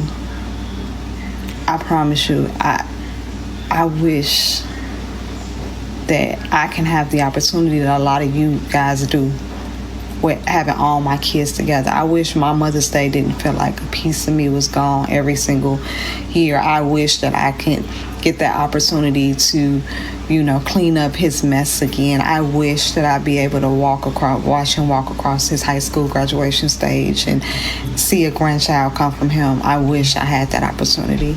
So I tell people all the time, love on your babies, because in a blink of an eye, anything could happen. And I am the first person to contest that is the case. So I just want to tell everybody again, thank you guys for the support. Remember, love, cherish your kids, and just continue to just stay guided.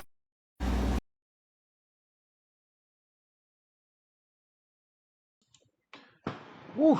Oh my goodness. Felt like somebody was cutting some irons back there or something. I'm not gonna lie to you. This was hard. But I love the message at the end. Same thing I was saying earlier. It's just, man, we gotta appreciate life. Appreciate life, man. Let go of all negativity. Let it go. At the end of the day, just appreciate it. It's probably a good day where you are. It's a good day where we are today. It's sunny.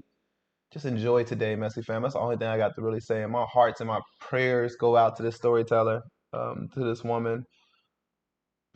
Your words can't even explain how inspired I am by what you just said and how you carried yourself throughout this whole story time. I'm speechless, honestly, and that's rare for me. I really am. So I do wish her the best. And if you guys are interested in following her, you already know what to do. Check out the description box below to, go straight to her profile account. Yeah, I pray for nothing but the best for this family. It's definitely heartbreaking, but she made some tough decisions in the moment. She powered through it. I couldn't even imagine going through what she's been through. But yes, cherish the moments you have with your kids. I actually saw a video earlier, and it was just like, yes, we look forward to the future, but remember, pray to God to open your eyes and cherish the moment you're in, because Yeah. you just never know. God is good. God is amazing. no matter what we're going through in our life, God is still with her. God is still with us. A lot of us just don't hear God. God is in everybody's life. The only difference is a lot of us don't seek the relationship with God. The more you seek a relationship with God by reading your Bible and just praying to God, just meeting him where you currently are. You don't have to go to church. You don't have to go. You can meet him where you currently are. I pray that a lot of you guys who are watching this, who have been through the trauma like this, find God so y'all can hear God in these moments. Hear God guiding you through these moments. Because what we may feel like is the end of the world, to God, is just the beginning of our world. But we have to be able to hear God to get through it. Yeah, that's how I want to end this message. Peace out, Messy family. If you all are watched it to the end, if you've been triggered by this, I do apologize for that. And I wish you the best. Y'all know y'all never know what to expect with Messy Stories. Y'all know some of these stories be very heartfelt, so I appreciate those who make it through the end. And please don't forget to like, share, and help get this story out there to mothers out there who may have been through that. If you know somebody who's been through similar situations like this or somewhere close to this, please tag them in this video. Let her know that, it's other women out here, it's other people out here that, support you, and we feel where you're coming from. We may not understand, may not have been in that exact situation, but we do come from trauma, and we know how it feels to lose somebody we love dearly. So let me get off of this before y'all see me crying. I ain't trying to come back for that,